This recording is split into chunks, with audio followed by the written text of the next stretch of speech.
आज फिर बेटा बिना कुछ खाए घर से जा रहा था तो माँ ने बेटे से कहा, बेटा थोड़ा खाना खाकर जा, 2 दिन से तूने कुछ नहीं खाया। तो बेटे ने कहा, देखो मम्मी, मैंने मेरी 12वीं बोर्ड की परीक्षा के बाद सेकंड हैंड बाइक मांगी थी और पापा ने प्रॉमिस किया था कि जरूर देंगे। आज मेरा आखिरी पेपर है, दीदी को कह देना जैसे ही मैं परीक्षा देकर बाहर आऊंगा तब वह पैसे लेकर बाहर खड़ी रहे। मेरे दोस्त की पुरानी बाइक मुझे आज ही लेनी है, और हाँ, यदि दीदी वहाँ पैसे लेकर नहीं आई तो मैं घर वापस नहीं आऊंगा। एक गरीब घर में बेटे की जिद और माता की लाचारी आमने सामने टकरा रही थी। माँ ने कहा, बेटा तेरे पापा तुझे बाइक लेकर देने ही वाले थे, लेकिन वो पिछले महीने एक्सीडेंट। इससे पहले कि माँ अपनी बात पूरी कर पाती, उससे पहले रोहन बोला, मैं कुछ नहीं जानता, मुझे तो बाइक चाहिए ही चाहिए। ऐसा बोलकर रोहन अपनी मम्मी को गरीबी और लाचारी की मझधार में छोड़कर घर से बाहर निकल गया। 12वीं बोर्ड की परीक्षा के बाद भागवत सर एक अनोखी परीक्षा का आयोजन करते थे। हालांकि भागवत सर का विषय गणित था, किंतु विद्यार्थियों को जीवन का गणित भी समझाते थे। उनके सभी विद्यार्थी यह परीक्षा जरूर देने आते थे। इस साल परीक्षा का विषय था मेरी पारिवारिक भूमिका। रोहन परीक्षा कक्षा में आकर बैठ गया। उसने मन में गांठ बांध ली थी कि यदि मुझे बाइक लेकर नहीं देंगे तो मैं घर नहीं जाऊंगा। भागवत सर ने क्लास में सभी को पेपर बांट दिए। पेपर में कुल 10 प्रश्न थे। उत्तर देने के लिए 1 घंटे का समय दिया गया था। रोहन ने पहले प्रश्न पढ़ा, आपके घर में आपके पिताजी, माताजी, बहन, भाई और आप कितने घंटे काम करते हो? विस्तार में बताइए। रोहन ने तुरंत जवाब लिखना शुरू कर दिया। पापा सुबह 6 बजे टिफिन के साथ अपने ऑटो रिक्शा लेकर निकल जाते हैं और रात को 9 बजे वापस आते हैं। ऐसे में वह लगभग 15 घंटे काम करते हैं। मम्मी सुबह 4 बजे उठकर पापा का टिफिन तैयार करती हैं और बाद में घर का सारा काम करती हैं। दोपहर को सिलाई का काम करती हैं और सभी लोगों के सो जाने के बाद वह सोती है। लगभग रोज 16 घंटे काम करती है। दीदी सुबह कॉलेज जाती है और शाम को 4 से 8 बजे तक पार्ट टाइम जॉब करती है और रात को मम्मी के काम में मदद करती है। लगभग 12 से 13 घंटे काम करती है। मैं सुबह 6 बजे उठता हूँ और दोपहर को स्कूल से आकर खाना खाकर सो जाता हूँ। शाम को अपने दोस्तों के साथ टहलता हूँ। रात को 11 बजे तक पढ़ता हूँ, तो लगभग 10 घंटे तक मैं व्यस्त रहता हूँ।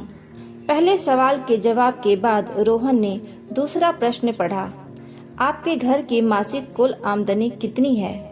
तो रोहन ने जवाब लिखना शुरू किया, मेरे पापा की आमदनी लगभग 10,000 है। मम्मी और दीदी मिलकर 5,000 कुल जोड़ लेते हैं। कुल आमदनी 15,000 रुपए है। प्रश्न नंबर 3 था, मोबाइल रिचार्ज प्लान, आपकी मनपसंद टीवी पर आ रही 3 सीरियल के नाम, शहर के एक सिनेमा हॉल का पता और अभी वहां चल रही मूवी का नाम बताइए। सभी प्रश्नों के जवाब आसान होने के कारण रोहन ने फटाफट 2 मिनट में लिख दिए। अब बारी थी प्रश्न नंबर 4 की और 4 नंबर का प्रश्न था, 1 किलो आलू और भिंडी की कीमत क्या है? 1 किलो गेहूं, चावल और तेल की कीमत बताइए और जहां पर घर का गेहूं पिसाने जाते हैं उस आटा चक्की का पता भी बताइए। रोहन को इस सवाल का जवाब नहीं आया। उसे समझ में आया कि हमारे दैनिक आवश्यक जरूरत की चीजों के बारे में तो उसे थोड़ा भी पता नहीं है। मम्मी जब भी कोई काम बताती थी तो मना कर देता था। आज उसे समझ में आया कि बेकार की चीज मोबाइल रिचार्ज, मूवी का ज्ञान ही जरूरी नहीं है, अपने घर के कामों की समझ होना भी बहुत जरूरी है। प्रश्न नंबर 5 था, आप अपने घर में भोजन को लेकर कभी तकरार या गुस्सा करते हैं? तो रोहन ने सोचकर जवाब लिखा, हाँ, मुझे आलू के सिवा कोई भी सब्जी पसंद नहीं है। यदि मम्मी कोई और सब्जी बनाए तो मेरे घर में झगड़ा हो जाता है। कई बार मैं बिना खाना खाए उठ खड़ा हो जाता हूँ। इतना लिखते ही रोहन को याद आया कि आलू की सब्जी से मम्मी को गैस की तकलीफ होती है, पेट में दर्द होता है। मम्मी अपनी सब्जी में एक बड़ी चम्मच अजवाइन डालकर खाती हैं। एक दिन मैंने गलती से मम्मी की सब्जी खा ली थी और फिर मैंने थूक दिया था और फिर पूछा था कि मम्मी तुम इतनी कड़वी सब्जी क्यों खाती हो। तब दीदी ने बताया था कि हमारे घर की स्थिति अच्छी नहीं है कि हम 2 सब्जी बनाकर खाएं। तुम्हारी जिद के कारण बेचारी मम्मी क्या करे। रोहन ने अपनी यादों से बाहर आकर अगले प्रश्न को पढ़ा। अगला प्रश्न नंबर 6 था। आपने अपने घर में की हुई आखिरी जिद के बारे में लिखिए। रोहन ने जवाब लिखना शुरू किया। मेरी बोर्ड की परीक्षा पूर्ण होने के बाद दूसरे ही दिन बाइक के लिए जिद की थी। पापा ने कोई जवाब नहीं दिया था और मम्मी ने समझाया था कि घर में पैसे नहीं हैं, लेकिन मैं नहीं माना। मैंने 2 दिन से घर में खाना खाना भी छोड़ दिया है। जब तक बाइक लेकर नहीं देंगे मैं खाना नहीं खाऊंगा और आज तो मैं वापस घर ही नहीं जाऊंगा, यह कहकर निकला हूँ। अब बारी थी प्रश्न नंबर 7 की और प्रश्न था, आपको अपने घर में मिल रही पॉकेट मनी का आप क्या करते हैं?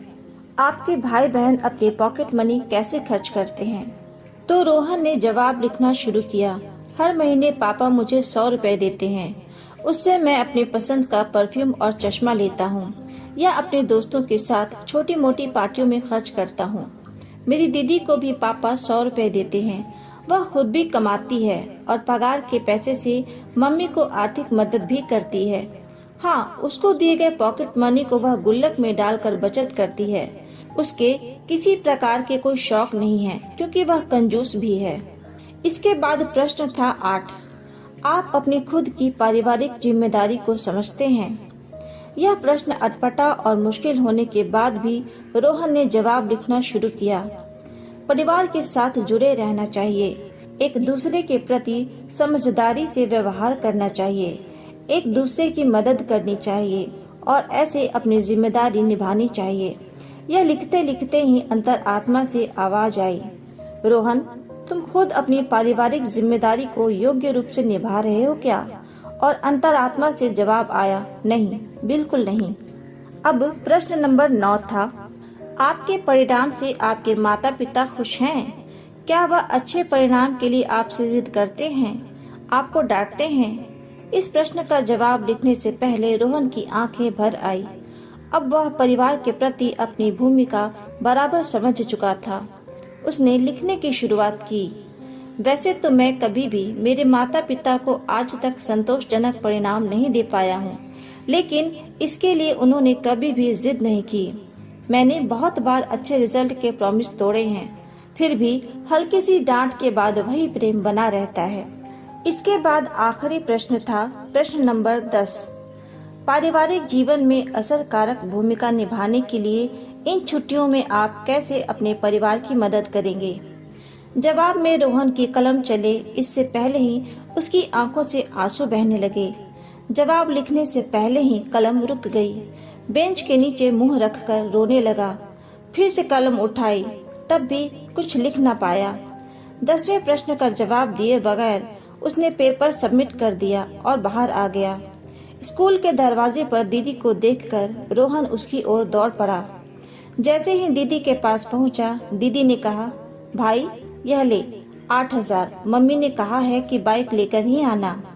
दीदी ने रोहन को पैसे पकड़ा दिए। रोहन ने पूछा, कहाँ से लाई हो पैसे? तब दीदी ने बताया, मैंने मेरे ऑफिस से 1 महीने की सैलरी एडवांस मांगी है। मम्मी भी जहाँ काम करती है वहीं से उधार ले लिया है और मेरी पॉकेट मनी की बचत से निकाल लिए। ऐसा करके तुम्हारी बाइक के लिए पैसे की व्यवस्था हो गई है। रोहन की दृष्टि पैसों पर स्थिर हो गई थी।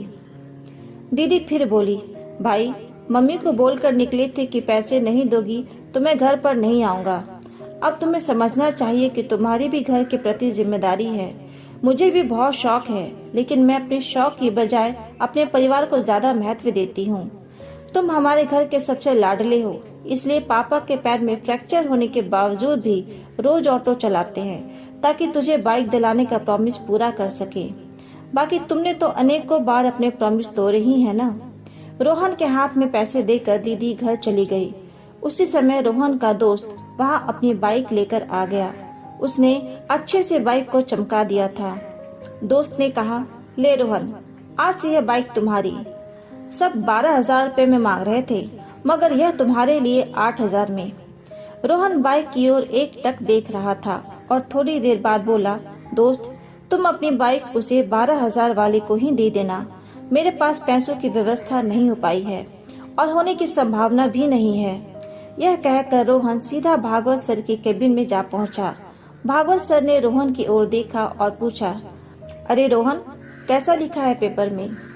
तब रोहन बोला, सर यह कोई पेपर नहीं था, यह तो मेरे जीवन के लिए दिशा निर्देश था।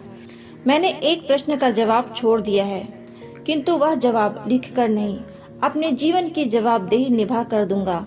और इतना कहकर भागवत सर के चरण स्पर्श किए और अपने घर की ओर निकल पड़ा। घर पहुंचते ही रोहन ने देखा कि मम्मी, पापा, दीदी सब उसकी राह देख रहे थे। रोहन को देखते ही मम्मी ने पूछा, बेटा बाइक कहाँ है? रोहन ने दीदी के हाथों में पैसे थमा दिए और कहा, सॉरी, मुझे बाइक नहीं चाहिए। और पापा, मुझे ऑटो की चाबी दो। आज से मैं पूरी छुट्टियां ऑटो चलाऊंगा और आप थोड़े दिन आराम करेंगे। और मम्मी, आज मेरी पहली कमाई शुरू होगी, इसलिए तुम अपनी पसंद की सब्जी ले आना। रात को हम साथ मिलकर खाना खाएंगे। रोहन के स्वभाव में आए परिवर्तन को देखकर मम्मी ने उसको गले लगा लिया और कहा, बेटा, सुबह जो कहकर तुम गए थे वह बात मैंने तुम्हारे पापा को बताई थी और इसलिए तुम्हारे पापा दुखी हो गए, काम छोड़कर घर वापस आ गए। भले ही मुझे पेट में दर्द होता हो, लेकिन आज तो मैं तेरी पसंद की ही सब्जी बनाऊंगी। तब रोहन ने कहा, नहीं मम्मी, अब मैं समझ गया हूँ कि मेरे घर परिवार में मेरी भूमिका क्या है। मैं रात को आपकी पसंद की सब्जी ही खाऊंगा। परीक्षा में मैंने आखिरी जवाब लिखा नहीं, वह प्रैक्टिकल करके दिखाना है। और हाँ मम्मी, हम गेहूं को पीसने के लिए कहाँ जाते हैं, उस आटा चक्की का नाम और पता भी मुझे दे दो।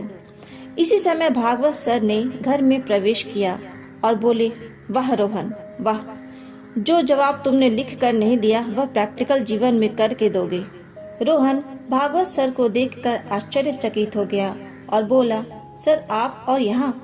तब भागवत सर बोले, मुझे मिलकर तुम चले गए, उसके बाद मैंने तुम्हारा पेपर पढ़ा, इसलिए तुम्हारे घर की ओर निकल पड़ा। मैं बहुत देर से तुम्हारे अंदर आए परिवर्तन को सुन रहा था। मेरी अनोखी परीक्षा सफल रही और उस परीक्षा में तुमने पहला नंबर पाया है। ऐसा बोलकर भागवत सर ने रोहन के सर पर हाथ रख दिया और उसे आशीर्वाद दिया। मोहन ने तुरंत ही भागवत सर के पैर छुए और ऑटो रिक्शा चलाने के लिए निकल पड़ा।